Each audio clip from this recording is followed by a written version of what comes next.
جامع پیزار منشتا زم محتاج دا تعلیم یم د پلارسا یا د پن میں شود دے وطن یتیم یم.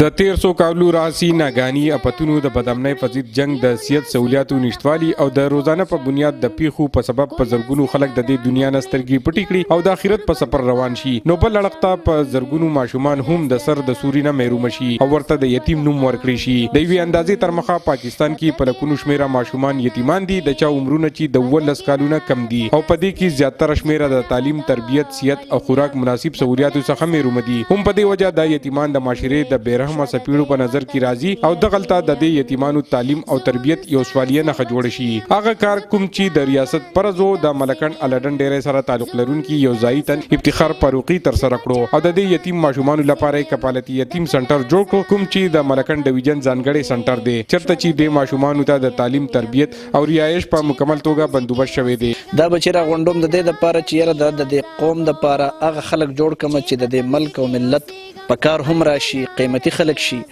او تعلیم یافته خلک شي او د جهالت د دې تیارونه وځي او د دې وطن او د عالم اسلام لپاره چې دی یو بهترین خلک ته جوړ شي. او د دې بچو سره سره چې دی دلته کې ما د نرسرۍ نه د 10مه پورې د پری انګلیش میډیم سکول بندوبست ولهم کړی دی. د بچو لا د کورس کتابونه هم پرې ورکوم. د بچو چې دی د جیب خرچ پورې ول 300 روپۍ جیب خرچ ولهم ورکو او د دې بچو د لنګر خوراک هم دلته ورکو. دې سنټر کې د ژوند ورځې شپې تیرونکي ماشومان خوشاله دي او دا سنټر د مور پلار د سر سورې ګڼي. مال استادان داسې مینه راکړي لکه خپل پلار چې څنګه خپل بچی له مینه ورکوي. زه په کفالت یتیم سنټر کې یم. ما دلته کتاب میلاویږي، کامپي راته میلاویږي، پنسل راته میلاویږي، هر څه راته میلاویږي. زه دیر نه راغلم دلته سبق دپاره. موږ ته چې فاروقي صاحب د خپل مور او پلار په شان مینه راکوي او داسې موږ ته هېڅ کمی هم نشته.